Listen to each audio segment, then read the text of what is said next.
They are images we all recognize, iconic photographs of amazing athletes, historical moments, many taken by Neil Leifer, arguably one of the greatest sports photographers of all times.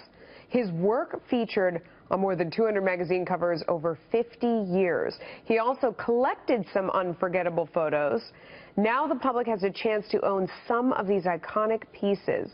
Guernsey's auction house is selling hundreds of photos from Leifer's collection at New York City Bohemian National Hall. Arlen Ettinger is president of Guernsey's. Thank you so much for joining us. Oh, my pleasure. There are so many photos in this collection that we have all seen before, that just such a vivid images of Americana. What makes a lot of these famous? How excited are you about this collection? It's probably the finest collection documenting the second half of the 20th century ever sold. Neil Leifer has taken some of the most memorable images from Muhammad Ali to great moments in sports, football, baseball, basketball, but he also collected the work of other legendary photographers. So whether you have a joyful moment, the winning of a Super Bowl, or a tragic moment like 9/11, they're all captured in these images that resonate with us forever. One of the images that he collected but he didn't actually take is the haunting image of a girl or woman in Afghanistan that was on the cover of Time magazine. What do you think is the most valuable in here? What will fetch the biggest bid? Probably because Neil's career-long association and friendship with Muhammad Ali would argue that his images of Ali, many of which have been signed by Ali in addition to Neil himself, will command the most. Maybe most of all will be the photographs that Neil took of Ali, where he included his press credentials for being able to attend those particular fights. Wow. Yeah. What kind of person collects this? I mean, do we see these later in a museum? Is it an individual that buys the whole thing? Well, first of all, people who collect should collect for joy because they love something. But photographs increasingly are proven to be wonderful investments.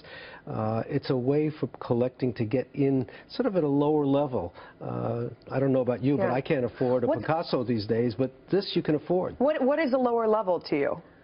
Well, they're likely going to be items in this auction, which is mostly unreserved, meaning no minimums, in the $1,000 range, and then from there up. Yeah. So, you know, that's something a lot of people can afford and have a really, this is serious stuff by some of the greatest photographers of all time. It's an investment. How do you resell something like that?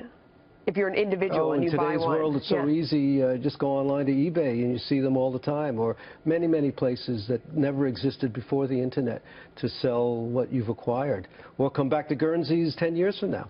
How does a collection like this become available? What were the events that brought it to market?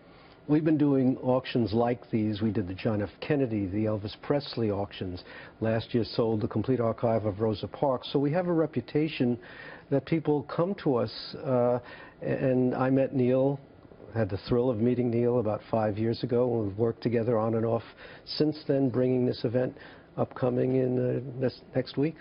What are the emotions like watching a group of photos like this, really a historic archive, come together and then be sold apart? What is that like? You know, it's always a wrenching thing when a collector puts his whole life into assembling a body of material. But the flip side of that is I've often worked with the families of someone who's no longer around, and that's a difficult thing where items get sold for 10 cents on a dollar and some rush to liquidate, to settle estates. So this day it's being done this way. It's a celebration of Neil's accomplishments, his friendship with other legendary photographers. The auction is pretty much 50-50, half of Neil's work and half of this group of nearly 100 other legendary photographers, from Marilyn Monroe to the Beatles. The famous Kiss. I mean, that's one of these. The famous Kiss in Times Square, not far from here.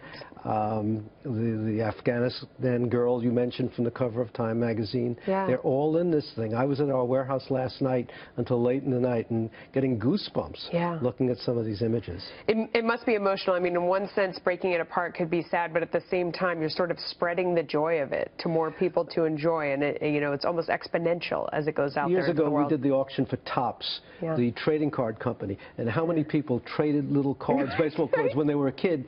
This was a chance to get to the inner sanctum, to have the artwork from the card. It brought